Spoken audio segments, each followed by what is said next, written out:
Okay, Senate Bill 220 is now law of the land.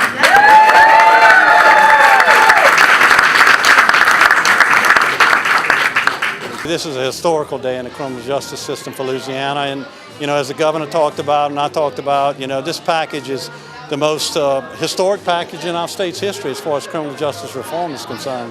And look, the bottom line here is less victims and less crime. That's what this is all about, and that's what's going to happen with this package. We already seen it in some of the smaller things we've done at the local level with our sheriffs, and this exemplifies what we've already accomplished, and we've reduced our prison population by 5,000, and crime is down. I know that's hard to believe, but crime is down in Louisiana. So the first thing I want to do is let's a round of applause for everybody. This is a great day.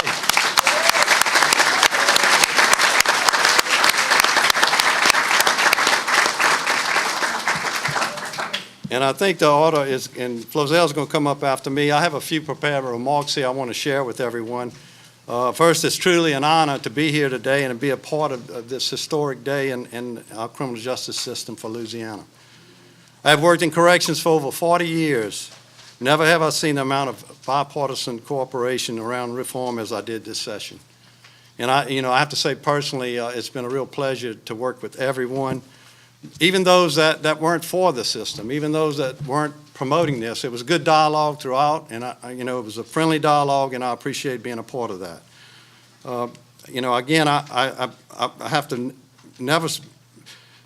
I have also never seen such bipartisan reinvestment in savings. Representative Leger, I know he's here, and I really appreciate what he did with the reinvestment part of this and the focus of the reinvestment part. And we all have to remember that's a real key component of what we're trying to accomplish over the next 10 years is reinvesting in our criminal justice system.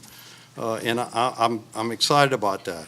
I've looked forward to working closely with the governor and legislative staff and the rest of our criminal justice agency in establishing a 5-year plan of how we're going to reinvest that money. That was some of the questions that came about during the processing of that bill is where are we going to spend the money? Well, it's going to take input from everybody on how we're going to invest this money, from local government to our nonprofits, to our reentry coalitions, to our legislature, to our governor. Everybody needs to be involved in this reinvestment part. I would like to thank the governor, first and foremost, for his unwavering commitment in improving public safety in this state and reducing our incarceration rate. From day one, he has communicated his priority to me and has been a champion of reform, not only for our reinvestment task force, but for protecting our budget over the last several weeks. I would also like to thank Joe Marino. Joe's been a real champion of that, not on the task force, but has been a real champion in helping us. And I'm going to mention names here, and I hope it's not out of line. Liz, and Magnum, Jim Nichols, Bud Carson, Gigi Hargan, Ron Haney, Christine Rhodes, Pete Adams and the DA's Association, Judge Morrison and the Judges Association, and the numerous organization chambers, which are too numerous to even mention, that championed this cause, worked tirelessly behind the scenes, and provided a valuable support in the community and the legislature to make this package a reality. And Norris and Chico are phenomenal representatives of the returning citizens, of our returning citizens, and their dedication to reform is admirable and carries a loud voice. And I appreciate every time I was in committee or on the floor, you can look around and see the people I've mentioned, and I know I probably left somebody out. That's the danger of mentioning names, but I know those people were behind the scenes working and in meetings on Fridays, Saturdays, Sundays, whatever time of the day it took, doing the things that we had to do to make it work. I would like to thank our dedicated staff in the department and the outstanding Pew team, Emily, Laura, Terry, Zoe, Nick, Nicole, and Michelle.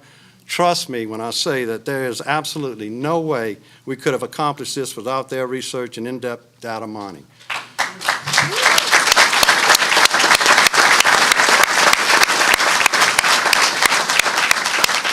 It's been a pleasure getting to know each one of you, and certainly we wish you the best success in your next endeavors.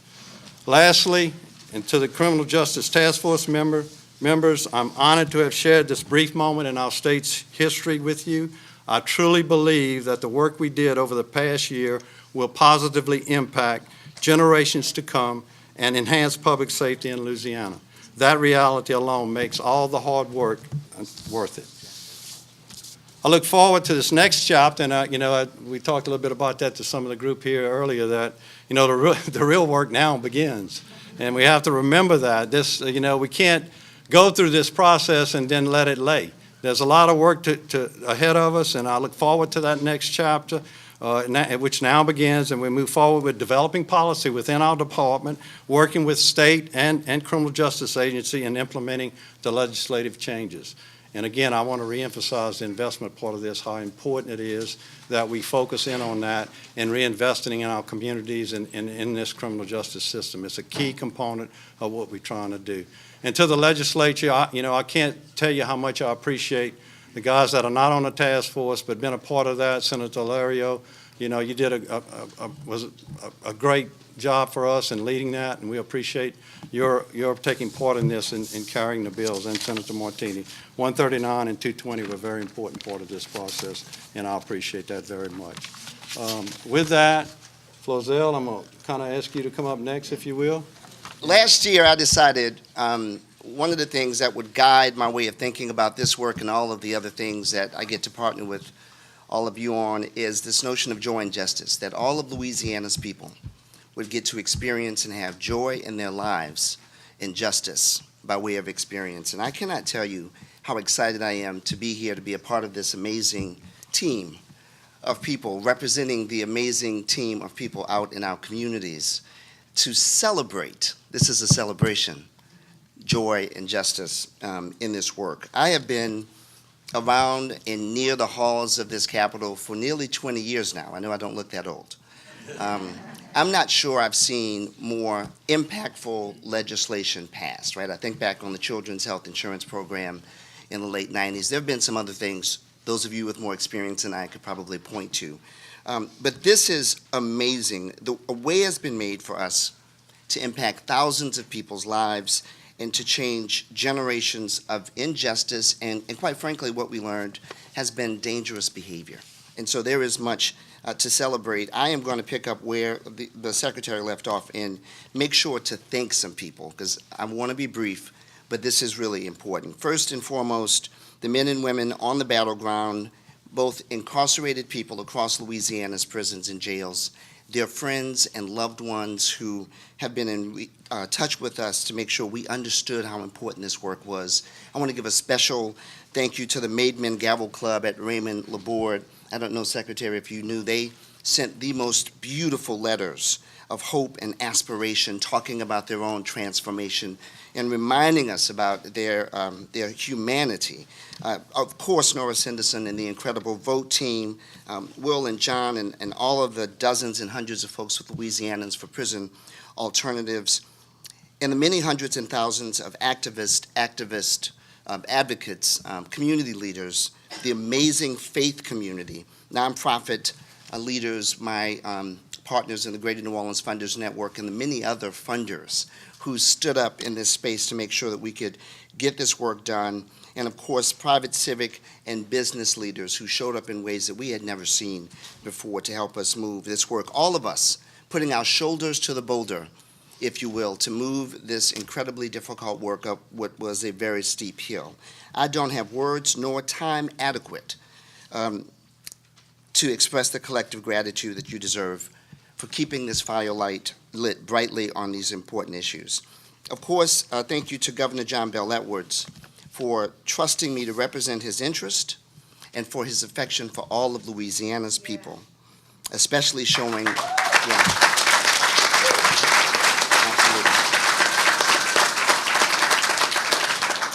showing both his common sense and his godly faith by standing in a gap by way of redemption for those typically shunned by society. It is important that we bring ourselves to this work. And also, quite frankly, for not putting me off the task force when I would start to act a little crazy.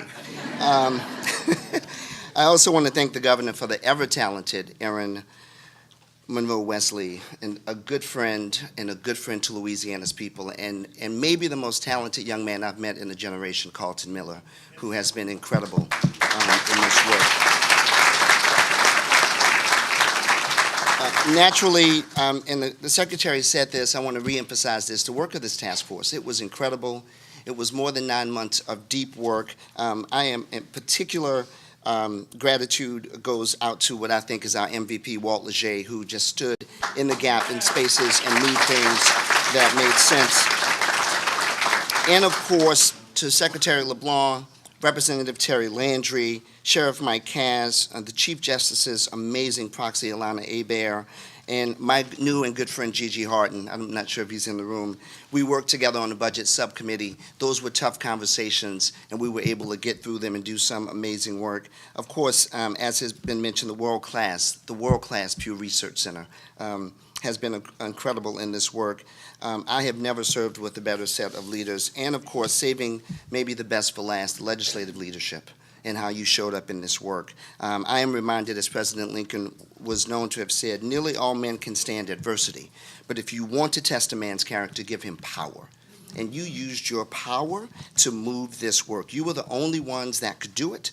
History will write you down among the greats who decided to move beyond the safety of today into the possibility of tomorrow. I thank you on behalf of all the folks who don't get a chance to be in these spaces. In life and in work, I get to be in community with people who share a belief that the very best work is informed by those most impacted by it. Beyond the standards of values that you might hear from your pastor or my new friend on Twitter, the Pope. I follow the Pope. I like the Pope on Twitter. I'm talking about the evidence that lived experience provides both illumination and direction toward better outcomes and what I think are the heights of humanitarian practice. It was in this spirit that I took the call from the governor's office last year, mere weeks after losing my only son, Nnamdi Richard Lewis, to murder in New Orleans, to come and serve for the people, with the people, and as the people. It was a call, and this is for us, everyone in this room, a calling on our lives. We know what this work has to look like. For those of us who know the harm wrought by a public safety system that, quite frankly, has much work to do to keep the least safe people actually safe. We all have someone or something on whose behalf we're working and on whose behalf we showed up. And so, as the Secretary said earlier, work has been done. There is much work yet to do. So today we mark a major step in the right direction, a historic step that will energize us and provide an opportunity to implement toward success and imagine our next steps in this amazing journey of justice. Today I dedicate this milestone along this journey to all those who could not be here today, both in the real world and the spirit world. And I especially dedicate it to the boy wonder, my beautiful boy Nnamdi, whose spirit has carried me through this process. I want to thank you all.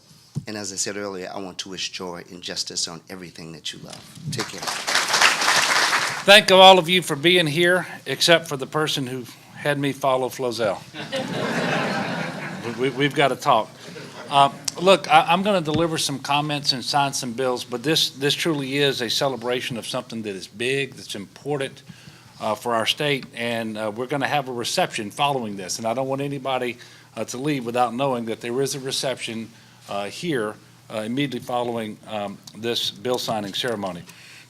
I want to say before I begin, however, that my thoughts, and I'm sure yours, as well as your prayers and mine, continue to be with Steve Scalise, our congressman, who was shot yesterday in Washington.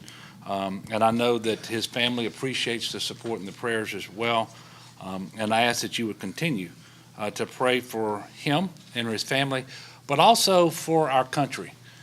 Because the idea that we would start exacting vengeance on people for political reasons by way of a rifle ought to strike all of us as completely intolerable. That there is no excuse. It cannot be rationalized. And so I would hope that you would pray for our country as well. Now, I want to thank all of you for being here today.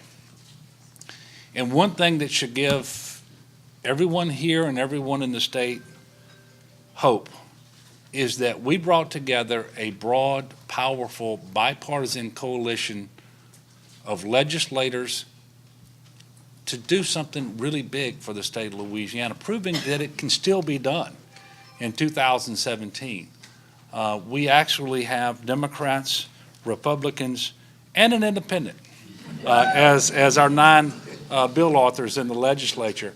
And while we're going to recognize all of them, the fact that President Alario authored 2 of these bills, I want to thank you for your leadership on this issue and for what you've been doing for the state of Louisiana for a very long time. So thank you very much, Mr. President.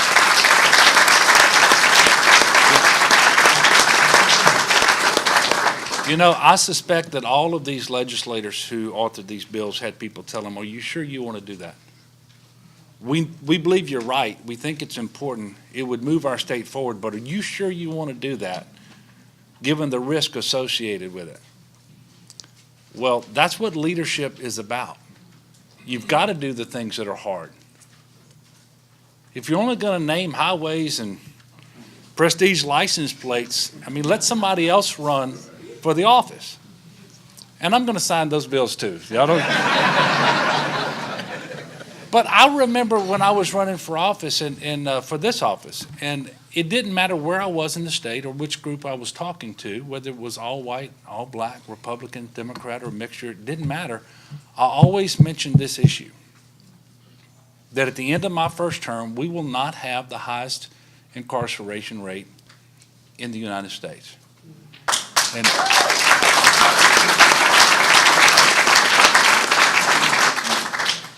now, even my own advisors were telling me, are you sure you want to do that everywhere you go?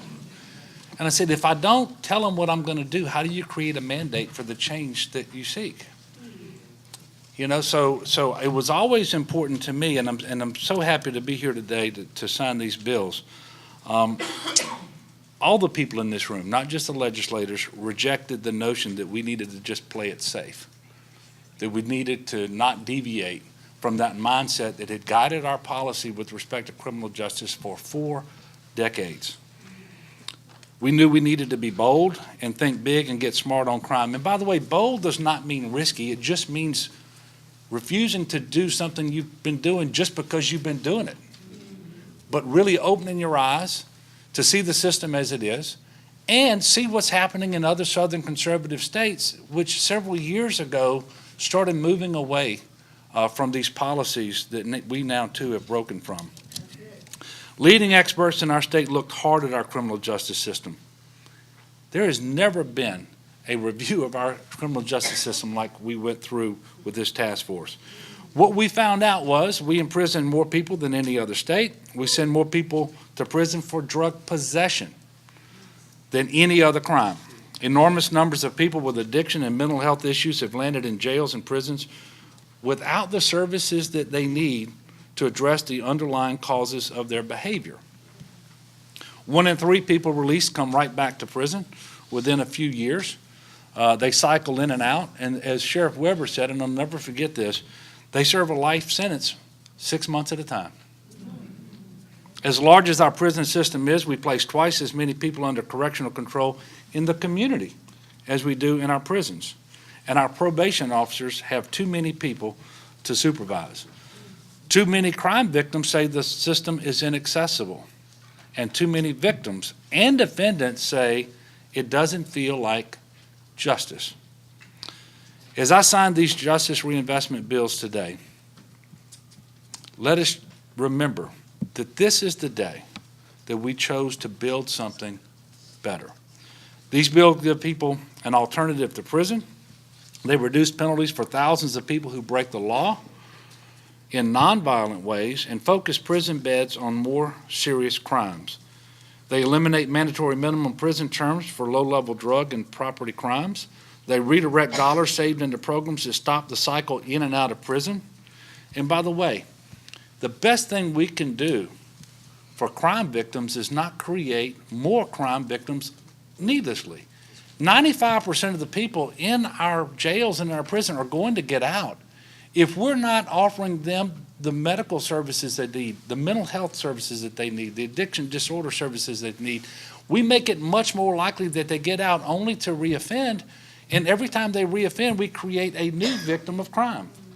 So this is the best thing we can do for victims of crime as well, because it will limit the number of victims of crime going forward. The package of reforms invest in services to protect and support crime victims. They give crime victims better access to decision makers in our courts and a stronger voice with our parole board. Several of these bills clear away barriers to reentry for those coming out of prison. More people returning home from prison will be able to get a job, get food and housing, pay their restitution and child support, and yes, pay taxes. It's always great to have a tax consumer cross that line and become a taxpayer. More people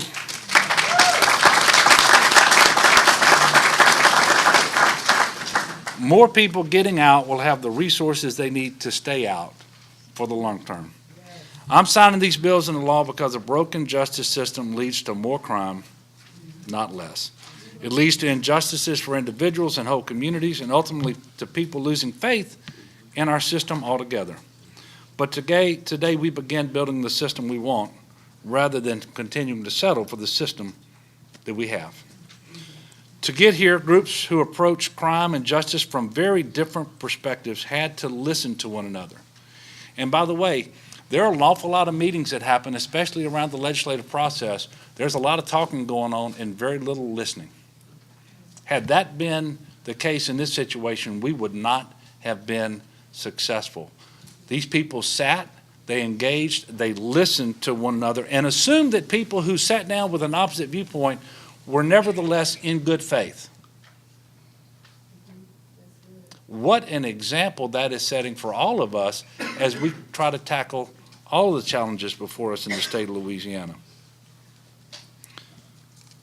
They set their anecdotes and fears aside, and they looked at facts. Republicans, Democrats, independents came together to find common ground. Kevin Kane, who headed the Pelican Institute, a conservative think tank based here in Louisiana, New Orleans, got us started on this path. Unfortunately, he passed away earlier this year, far too young, but also before he could see the fruit of his labor as it relates to this issue. Democrat and Republican legislators banded together to carry this reform package, and I want to recognize their skill and their accomplishments in steering this reform package through the hearings and the floor votes. Senate President Alario, Senator Martini, Senator Claytor, Representatives Tanner McGee, Stephen Dwight, Julie Emerson, Joe Marino, Walt Lachey, and Helena Moreno. What a group of bill authors. Thank you so much.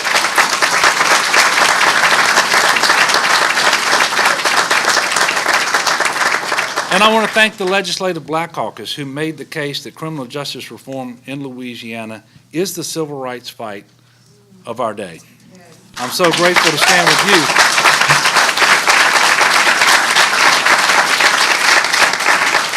I'm happy to stand with you to mark this milestone of progress. To the Pew Charitable Trust for their incredibly long hours in research and reporting on our state's voluminous data. This organization provided competent technical assistance, and their great work should be appreciated by everyone. And I want you to know it didn't just start a few months ago or last year. I remember years ago attending my first meeting with Walt Lachey at his office in New Orleans to meet with the folks from the Pew Charitable Trust who were looking at our criminal justice system and pointing out the problems back then, long before I ever decided to run for governor. I couldn't understand why they would want to meet with me, quite honestly, but I'm glad that they did. To the practitioners who came together to hammer out new policies for our state, the Department of Corrections, the leadership of Jimmy LeBlanc has been outstanding, and I want to thank you, Jimmy.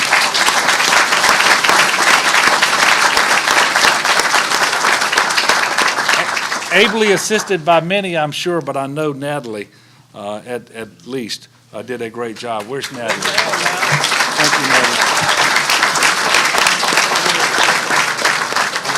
To the DA's Association and Pete Adams, the Sheriff's Association and Mike Renazza, judges throughout the state, the Chief Justice of our Louisiana Supreme Court, the members of the Justice Reinvestment Task Force, business groups such as the Louisiana Association of Business and Industry, Right on Crime and Smart on Crime, faith-based groups such as the Louisiana Family Forum, and thank you very much, Gene, for being here today, and Prison Fellowship Ministries, the Louisianans for Prison Alternatives Coalition, the ACLU, and many others.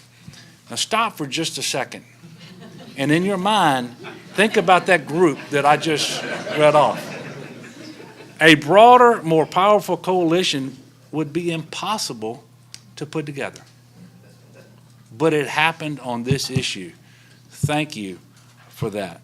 Thank you for lending your expertise, your brain power, for working nights and weekends and reaching a compromise and then selling that compromise to the legislature. I also want to thank my staff who worked tirelessly on this, particularly Aaron and Carlton. I want to thank y'all very much. To crime victims advocates who worked with the task force and the legislature, I appreciate your bravery. That is not easy. That is very difficult. So in addition to your bravery, I want to thank you for your advocacy and your willingness to stay at the table on a subject matter that is so personal and painful. And it was also personal for one of those task force members, the one that I appointed, and you just heard from FLOZELL Daniels, whose son was killed in New Orleans, in what remains an unsolved crime. And throughout the entire process, he's been focused on how he can prevent others from experiencing the anguish and the pain that he experienced. So thank you very much, FLOZELL, for doing that.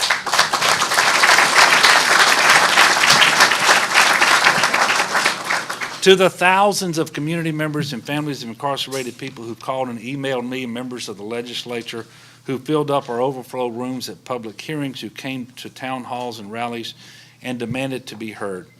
Well, you have been heard. You persuaded large majorities in the House and the Senate. You won over the public at large, and this is your win, too. Now, I'm not proud of our title as the most incarcerated state, but that now is going to be part of our history rather than our future. And we can be.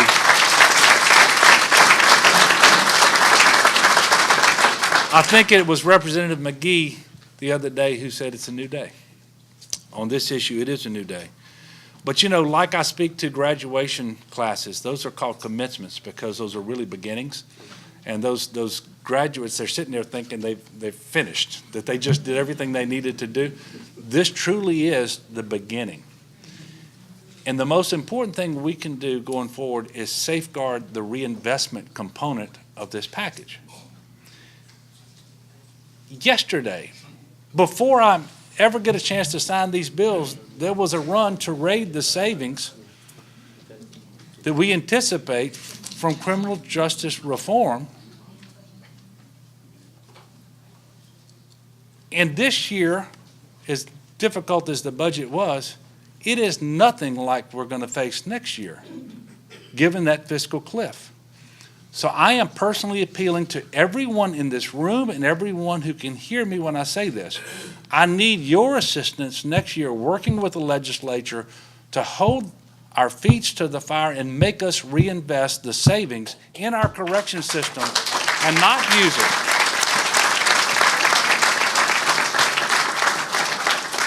And not use it to reduce that deficit. So I'm proud to sign these bills into law. You've been here long enough waiting for me to get started signing it, so I'm going to do that. Today we're celebrating what is a monumental success for Louisiana. Our criminal reinvestment, justice reinvestment package of bills that passed through the House and Senate and were now signed by the governor will end forevermore the distinction that Louisiana is the incarceration capital of the world. We're hoping through this effort that we'll be able to rebuild our state, rebuild our community, rebuild lives, and give people an opportunity for a second chance. We finally made the legislature take a look at the way we incarcerate, and hopefully what we're doing is making sure that we keep the right people in jail and that we do the right thing for those people that to let them get out of jail and become productive citizens again. There's two things going on, and it's mostly on the front end. This is not a big release effort that we're going to be releasing a whole bunch of offenders out into the community. This is more about avoiding coming into the prison system by having resources in our communities that we can divert them to versus coming to prison. There are some issues where there's a little move up in being eligible for parole, but again, they have to go before the parole board. But the bigger issues is probably on parole where they're earning good time now, where they weren't earning good time before. If they're doing the right things, they're going to church, they're taking care of their families, they're meeting their case plan, then they can earn some good time while they're on parole. The same on probation. they can earn good time while they're on probation. So people will be getting off of probation and parole a little sooner than they would have in the past. What makes this legislation such a huge landmark for our state? Well, because for so long we have been recognized as the lock 'em up capital. And locking them up is one thing, but providing opportunities for people to reinvest and to rehabilitate, particularly in the area of drug addiction. People that have drug addictions should get treatment, particularly those that are nonviolent. Those that are afflicted with a disease like many others with drug addiction should have treatment. And this signals the beginning of recognizing the importance of providing treatment instead of jail time. Because of the economic downturn over the last several years, we're starting to take a look at the way we spend money. And there's no reason that we incarcerate at possibly twice the rate of our neighbor states. So what happens is, when you can't fund TOPS and you can't fund hospitals and you can't fund higher education, you start looking around and you say, why are we doing this the way we do it? The sheriffs and the DAs, I don't blame them. They have done a great job at taking the tools we have and filling up the jails.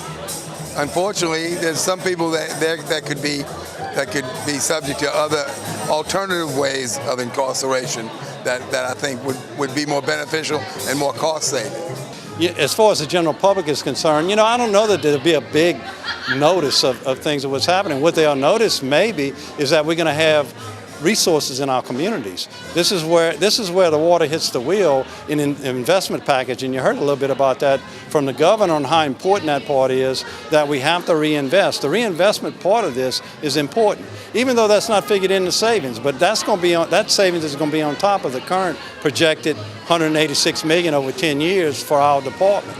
So, if we invest, what I'm working on right now is a 5-year plan. In 5 years, how much money are we going to save? That's going to be about $90 million.